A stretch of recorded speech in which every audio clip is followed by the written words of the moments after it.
आज एक पेशेंट ने कहा कि बहुत दिनों से दवाइयाँ कर रहे हैं और बहुत स्लो असर हो रहा है और कभी-कभी मन में आता है कि सुसाइड कर लें। कभी कभी तो दिल करता है चलती रेल से कूद पड़ूं। तो इस तरह के विचार जब लंबी बीमारियाँ होती हैं, स्किन की जो क्रोनिक डिज़ीज़ होती हैं, तो इसमें इंसान के पास इस तरह के थॉट्स आते हैं कि जो हम कर रहे हैं या जो इतने दिनों से दवाइयाँ कर रहे थे, तो क्या वो मीनिंगफुल है? क्या उससे कुछ फ़ायदा है?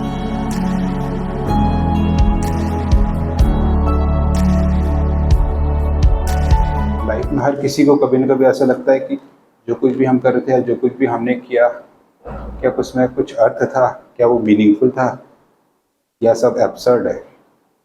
एक किताब है अल्बर्ट कामू की और ये बहुत फेमस बुक है, द मिथ ऑफ सिसिफस।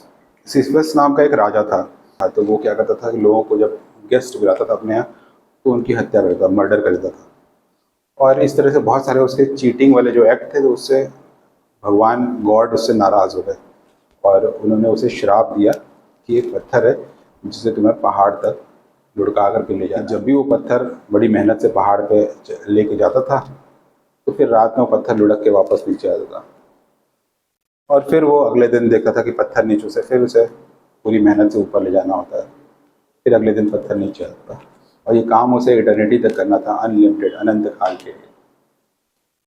ये किताब और ये कहानी ये कहती है कि क्या इंसान के लाइफ में हमारी बहुत सारी ऐसी चीज़ें होती हैं जो बिल्कुल इस सिसिफस के एब्सर्ड एफर्ट्स की जैसी हैं। हम बहुत सारी प्रयास करते हैं, बहुत मेहनत करते हैं और उसमें कुछ अर्थ नहीं होता। क्या लाइफ में कोई मीनिंग है? क्या हमारे किए गए प्रयास सारे एब्सर्ड हैं? और अगर ऐसा है तो इंसान सुसाइड ही कर ले। अल्बर्ट कामू को बाद में नोबेल अवार्ड मिला था लिटरेचर का, क्योंकि उसमें बहुत गहरी फिलॉसफी छिपी हुई है। दरअसल इंसान जब कुछ हासिल कर लेता है, तो उस हासिल करने की जो जर्नी होती है, वो इक्वली उसमें लाइफ जीता है।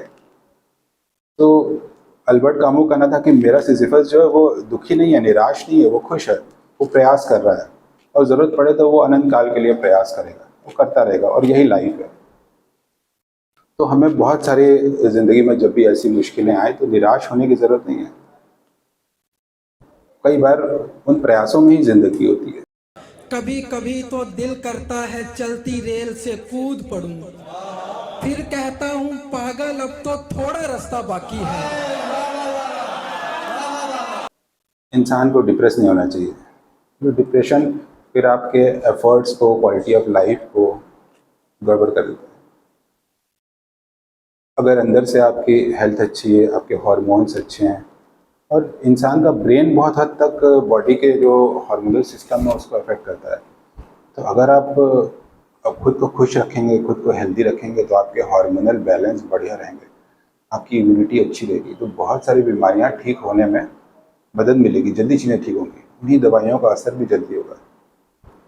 तो अगर आपकी जो भी हेल्थ रिलेटेड प्रॉब्लम चल रही है, चाहे कितनी ही क्रोनिक क्यों नहीं लग रही हो, आप दवाइयाँ कर रहे हैं, अपने एफर्ट को लगातार निरंतर आपको जारी रखना है, अपनी हेल्थ का ध्यान रखना है, स्लीप का ध्यान रखना है, खाना सही टाइम पर होना चाहिए, हेल्दी फूड होना चाहिए, कुछ एक्सरसाइज करिए, नींद पर्याप्त लीजिए, अपनी इम्यूनिटी को, अपनी इंटरनल हेल्थ को अच्छा रखिए और फिर देखिए दवाइयाँ और जल्दी काम करेंगी।